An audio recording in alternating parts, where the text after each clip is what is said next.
Doing something a bit different today. Now, I've just seen the team of the week and I think it's fair to say there'll be no point in doing a rewards video this week. So instead, I'm going to do a few different things. I'm going to show you the new team that I've been using, the new team of the season players that I've been using. I'm going to show you some gameplay from the team of the season Pulisic daily knockout tournament. And I'm also going to finally be able to speak to you about the Fiwc European Regional that's coming up next week. We're finally allowed to speak to the public about it and tell them exactly what's going on. So with all that to get through, let's get straight into it. So this is the team that I've been using lately, and this is more than likely going to be my team at Fiwc next week, as it's been feeling pretty solid. As you can see for yourselves, there's been quite a few changes. I'm just going to talk you through the players that I've brought in. Team of the season, Pulisic, the best centre-back I've used all year. People have doubts about him because of his height, but believe me, he's so solid and so agile and fast and just tackles literally everything. I've finally managed to find a place in my team for the player of the season candidate. I did the squad builder a while ago, but didn't find a place, and I thought he'd be a bit too small. But especially with Hunter, he really does have everything. He just constantly gets up and down, passing, tackling, work rate. He's just absolutely perfect. The man of the match striker Ronaldo, pretty much is the same as the team of the year, except he's more useful. You can put him in the middle. Team of the season Hazard, best cam you'll ever get to use this year, unless maybe if Neymar gets a team of the season, that Hazard is going to be as good as it gets at cam. Absolutely perfect. Team of the season De Bruyne, wasn't sure about him at first, he felt a bit sluggish, but he's grown on me a bit. He's pretty solid. His passing and shooting is just amazing, but you do need a shadow card on him because his defending is terrible. And team of the season Mane, 99 sprint speed, 99 acceleration, 99 strength, 99 finishing I believe, or very high 90s. He is just unplayable. Slot him through, shield the defender off, and you'll score pretty much every time. Now, instead of doing what I usually do and just talking you through or commentating me absolutely destroying a few random people to win the team of the season Pulisic card, I'm going to do it a little bit different. What I'm going to do is leave my gameplay playing in the background so you can still watch that whilst listening to me finally able to tell you about Fiwc. So next week it is the 9th of June. I'll be playing in the Fiwc Regional Qualifier in Munich. Up until now we weren't allowed to tell anyone about it. We had to keep it all top secret until FIFA themselves or Fiwc themselves made the announcement, but they've made it now and all the info is out. So how it works is there's going to be 5 groups of 5 on the PlayStation and 5 groups of 5 on the Xbox. 2 groups will play per day, obviously, 1 Xbox, 1 PS, and the winner of each group, there'll be no knockout phase and no proper tournament, which is a little bit disappointing, but the winner of each group will book themselves a place at the grand final in London. But it's not just a case of all playing each other once and the person on top of the group just goes through. It works a little bit differently. It's actually much more exciting, although I wouldn't say it's probably the best format. How it works is after you've all played each other, bottom of the group is out, and then first plays 4th, second plays 3rd, then that's effectively a semi-final, and then the final obviously is the 2 remaining people in the group, and the winner gets himself a place in London where first prize is actually $200,000. So we got an email telling us the draw had actually already been done. It wouldn't be a live draw while we were all there, and I think the reason for that is we're all there on different days. You fly in the day before your games and you fly out the day after, so the 50 people who've all qualified won't actually be there at the same time, so they had to pre-record the draw before any of us got there. They told us that it has been taped, so if anyone has doubts about it, it can be provided, but I don't think that's necessary. So anyway, I got drawn into Group 1, which means I'll be playing on the very first day, a week tomorrow. I think this will be going out on a Thursday, yeah, a week tomorrow, Friday the 9th of June, which means I won't have a chance to watch anyone else and see how the format's going to work, so I'll be going in a little bit blind, but so will everyone else be in my group. So anyway, who did I get drawn against? I got drawn against Las Bakaland. I don't know how to say that name, sorry if I've pronounced it wrong. I think he's Danish. I think he's played at an Fiwc Grand Final before, so I'm sure he'd be a pretty solid player. I think he finished 2nd in the world in April, the final month of the online qualification. Tony Cock NL, watched a bit of his YouTube and I've always seen him constantly hitting 39 and 40 pretty much every week since the game started in the weekend league, so it'll be another tough game.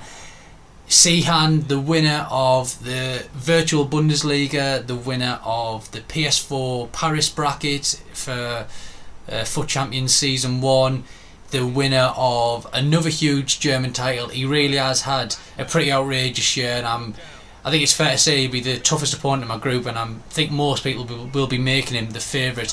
He didn't do too well in Madrid, but he's won pretty much everything else he's entered this year, so I'm not looking forward to that game. And the last person in my group is Danny Fink, another pro-German player.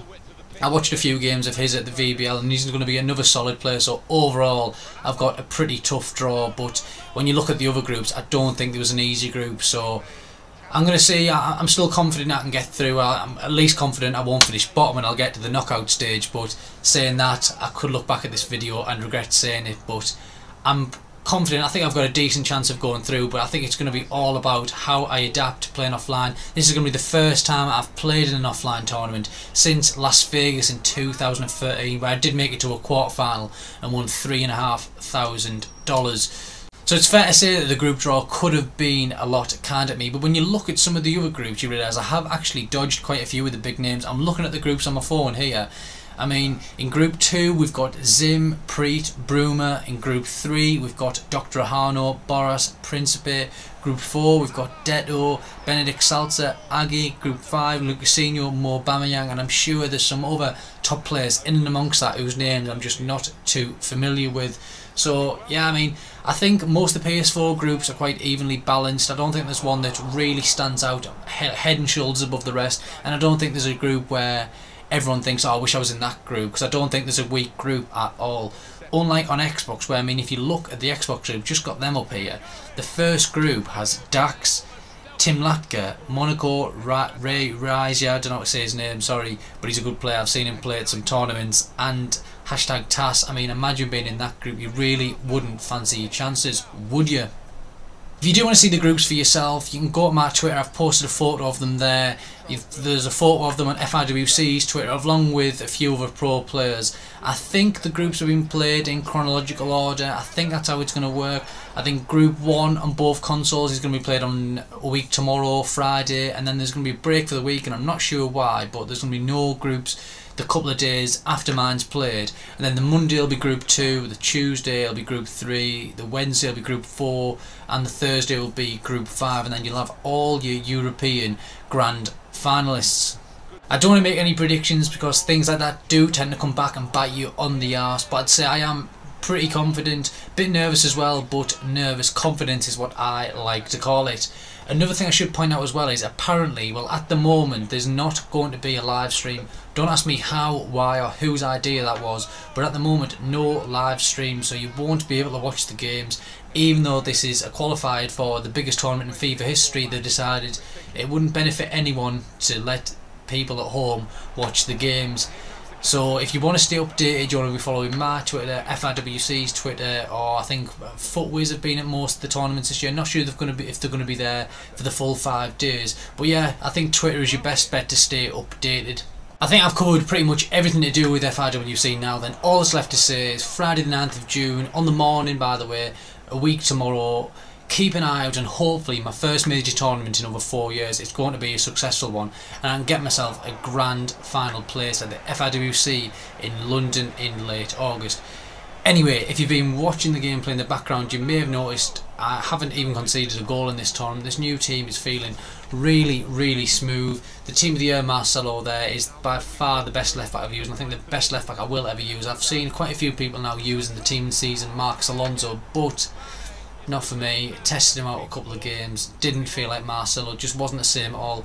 The only doubt I'm having really about this team is all year I have preferred to have a left-footed striker on the left and a right-footed striker on the right, and obviously with Bale and Mane, it used to be Bale, Ronaldo and Mane, this isn't possible. I mean, Mane is obviously an absolute beast with his 99 speed and 99 strength and like 96 finishing, but it's not quite the same as having a left foot on the left and a right foot on the right. So when I go to Munich, maybe do I bring Messi in? Not sure. I mean, I want to, but I don't know if it'll be possible. I don't know. I'm one of them people as well. I can't play without having every single player on 10 chemistry. It just doesn't work for me. I've seen quite a few other players play players on 7. I think Boris even plays some. I've seen him play someone like a 5 or a 6. That's just not for me at all. But anyway, as we've just seen, I've just won the tournament without conceding a single goal. 5-0, half-time, quitting the final, get myself 1,000 coins, the team of the season, Pulisic card, and here he is. I mean, look at these stats, by the way. I mean, don't get me wrong, I'll never use him. I just did this for the video, but 94 pace, 85 shooting, 88 passing, 89 dribbling. He's a bit weak and small, but pretty decent player if I ever want a super sub. That's your lot anyway for today. I'm going to try and get one, possibly 2 more videos done before I fly out to Munich, but you know what I'm like, there's no guarantees, is there? Anyway, if you've enjoyed it, please like and subscribe, comment down below, let me know what you think my chances are at Fiwc next week, and I'll be seeing you again in a couple of days.